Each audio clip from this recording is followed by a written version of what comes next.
So our next unit is focusing on agriculture. And you may be thinking to yourself, well, I'm not a farmer, so how can I really make an impact when it comes to agriculture? Well, one, it's always good to understand where your food's coming from. And two, you can make decisions about the food you're consuming and where you're getting that food from. And then also, this applies to small scale things as well, if you have your own garden or even things like your lawn. So this topic or this lecture right now is just kind of a precursor into agriculture as a whole. So there are two different types of agriculture. The major type we're going to talk about is industrialized agriculture, because that's what we do here in the United States. Industrialized agriculture is kind of what it looks like in this picture. You're planting essentially one crop, and you've got all sorts of machines. It's taking over, hundreds upon hundreds of acres of land. That's industrialized agriculture. It only takes up about 25% of the world's cropland, but despite taking up a small percentage of that cropland, it produces about 80% of the world's food. So don't underestimate the power of this industrialized agriculture, even though it's on a much smaller scale. Industrialized agriculture typically is a monoculture. So if you think of that word monoculture, mono meaning one, and then culture like agriculture, talking about things that you are taking and things you are harvesting. So typically, like you see in this picture, it's one thing. This might be wheat, and it's beneficial to the farmer because that means you get one type of fertilizer, one type of pesticide, one type of machine that does this, one type of machine that does that. The upkeep of doing monoculture is a lot easier. However, there's some problems associated with it, which we'll explore more in this lecture. Also, industrialized agriculture, when you usually think about industrialization, we're referring more to developed nations. They have the money and the manpower to fuel this kind of operation with all of these machines, upkeep, design, etc. And this is what we'll talk about most in this class because that's what we're experiencing here in the United States. The other type of agriculture you personally may be part of.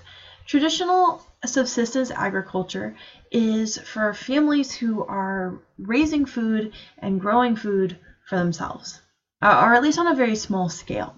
So you produce enough for you and your family, maybe your neighbors, maybe the person down the street, but you're not doing it by hundreds of acres, for example. This might be your backyard garden, or even thinking about some farmers markets. People might have a sizable farm, but it's not anything that you're feeding, hundreds of people with. Now, as you can see, this picture looks very different from the other picture. This is more of a polyculture, poly meaning many. And that should make sense, because if you're growing this food for yourself, no, you don't want to eat only wheat or only corn. You kind of want to eat a little bit of everything. So with these small farms, now it is taking up most of the cropland. It's taking up about 75% of the world's cropland, but it's only feeding a small proportion. It only produces about 20% of the food. So most of the land is actually for these smaller farms, but it's actually not feeding that many people. It's actually more efficient to grow food in a larger area and growing one item at a time. But as you're going to learn, that's not necessarily what's best for the environment or even best for those food crops. We typically see polycultures in the developing world because they don't really have the resources to do huge monocultures, but you can see polycultures really around the world. Now this unit is really going to dive into some problems that exist in agriculture. Some of these you might be familiar with, such as genetically modified organisms, and then some that maybe you never really thought about. You may not have really thought about the problems related to monocultures or erosion in water. And we'll focus a lot on fertilizer and pesticides. We come into contact with those pesticides. We come into contact with that fertilizer. So kind of exploring the health risks, but also, how is this benefiting us on the agriculture scale? Like, we need fertilizer for our crops. We need pesticides for our crops. So we're really going to dive into a couple of different issues within agriculture. And although I say issues, I mean, I do recognize, hey, I eat food, like food's important. So don't think of this as agriculture is bad, we need to stop it. Obviously, we need food. Now, the rest of this intro, I just kind of want to talk about 3 different regulatory agencies that kind of dictate the laws surrounding agriculture here in the United States. And these 3 different agencies are going to be protecting different parts of that process. Because not only are we trying to support our farmers and support our agriculture, but we also want to make sure that you and me, the consumers, are being safe. So the first one we'll talk about, which we've talked about a little bit in different instances in this course already, is the EPA, which is the Environmental Protection Agency. Now what they're doing is they're not really regulating per se the farmers themselves. It's more of just making sure that the pesticides and fertilizers that are being used are not only safe for the farmers and those using them, but also safe for us, those consuming it. Because when you're eating a plant, I mean, you are eating all the chemicals that went into it. So they're kind of making sure that the safety and use of pesticides and fertilizers are okay. Now, the Environmental Protection Agency is also looking out for our water bodies, and they're interested in things that enter our water bodies. Well, farms, they get rain, and when it rains, it's going to wash off different things on that land. So it might be washing off fertilizer, it might be washing off pesticides. And because the EPA, it regulates our water bodies, they're kind of regulating farms when it comes to their runoff to ensure that the runoff coming off of those operations isn't going to be affecting organisms or humans that are relying on that water body. And we'll talk about this more too when we get to our water unit. And then they're also regulating GMOs, but not all GMOs. The GMOs that they're regulating are those that incorporate some sort of resistance to a pesticide. We'll talk about an example when we get to GMOs. Or that there is a chemical we put into them that made them more aggressive towards pests. So essentially a built-in pesticide. Because the EPA regulates pesticides, so they're kind of regulating GMOs that are related to pesticides. We have other GMOs that do other things, and so they're not regulating those, just the ones that kind of center around pesticides. The next regulatory agency, and kind of the big one, but I put it in this order for a reason, is the USDA. This is the United States Department of Agriculture. They're kind of the big guys when it comes to farming as a whole.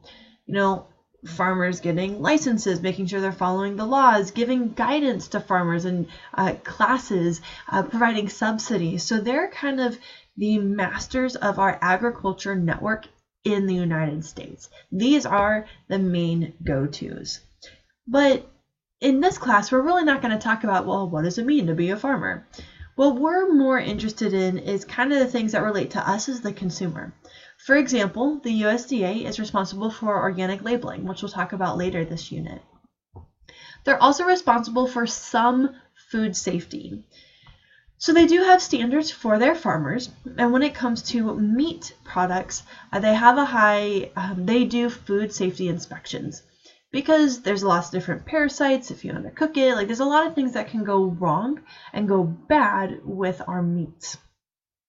So the USDA is in charge of doing inspections at the meat packaging place, at the processing place, even in store.